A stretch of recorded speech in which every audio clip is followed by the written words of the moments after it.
मुंबई से एक बड़ी खबर आपको बता दें, एक्टर डीनो मौर्य को ईडी ऑफिस बुलाया गया जहां पे उनका बयान दर्ज किया गया है। आपको बता दें ये पूरा मामला 65 करोड़ घोटाले का है, जो मीठी नदी घोटाले को लेकर है, जिसमें कई लोगों के खिलाफ शिकंजा कसा गया है। पिछले दिनों मुंबई में बड़ी मात्रा में इस पर छापेमारी भी की गई थी। क्या है पूरा मामला, ज्यादा जानकारी के लिए मेरे साथ हैं editor in chief Neeraj Sharma. Neeraj Sharma, क्या है पूरी जानकारी? देखिए, ये मीठी नदी की सफाई से जुड़ा हुआ मामला है साक्षी।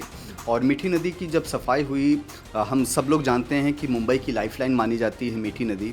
और मीठी नदी में जब बाढ़ आया एक बार, तो पूरा मुंबई शहर डूब गया था। उसकी सफाई हर साल मानसून से पहले उसकी सफाई होती है, और इसी सफाई को लेकर के करीब 65 करोड़ रुपए का घोटाला का मामला सामने आया है, जिसमें आज डीनो मौर्य को बुलाया गया था और ईडी के सामने उन्होंने अपना पूरा बयान दर्ज करवाया है।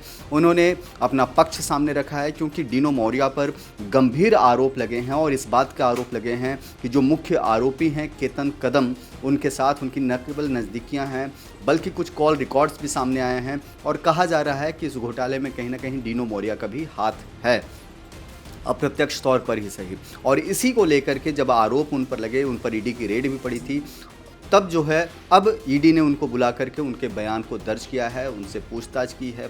पता कर रही है ईडी कि डीनो मौर्य के और केतन कदम के बीच किस तरह के संबंध हैं, और ये संबंध में क्या पैसों के भी हेर फेर हुए हैं, लेन देन हुए हैं, इन सब चीज़ों को टटोला जा रहा है।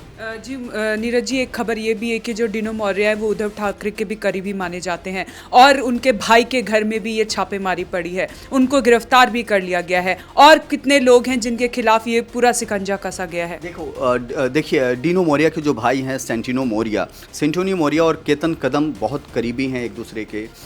बहुत सारे कॉल रिकॉर्ड्स सामने आए हैं इन दोनों के, और इसी में दोनों के बीच में डीनो मौर्य भी फंस गए हैं। आपने उद्धव ठाकरे का जिक्र किया, लेकिन उद्धव ठाकरे से भी ज़्यादा इम्पॉर्टेंट है साक्षी इस बात को समझना कि मीठी नदी की सफाई से ये पूरा जुड़ा हुआ घोटाला है, और इस घोटाले में डीनो मौर्य का भी नाम सामने आया है। और ये कोई पहला मौका नहीं है जब डीनो मौर्य पर ईडी का शिकंजा कसा गया है। इसके पहले भी 2021 में स्टर्लिंग बायोटेक बैंक धोखाधड़ी मामले में ईडी ने उन पर छापेमारी की थी, उनके दफ्तर पर, उनके घर पर छापेमारी की थी, और कुछ संपत्तियों को सील भी किया था। तो इससे आप अंदाज़ा लगा सकते हैं। कुछ लोग यह दावा करते हैं कि डीनो मौर्य भले ही एक एक्टर हैं, लेकिन हैबिचुअल ऑफेंडर हैं। जानबूझकर के वो इस तरह के काम को करते हैं, और पैसा कमाने की कोशिश में इस तरह के घोटाले में उनका नाम सामने आ रहा है। फिलहाल इस मामले पर जांच जारी है।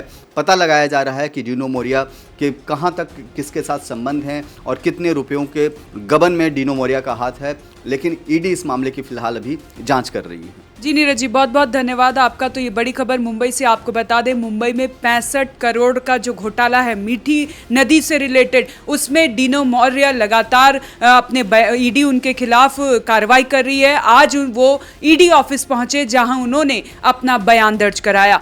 क्या इस पर अपडेट आएगा? पल पल की अपडेट हम आप तक पहुंचाते रहेंगे। आप देखते रहें one nation one group news.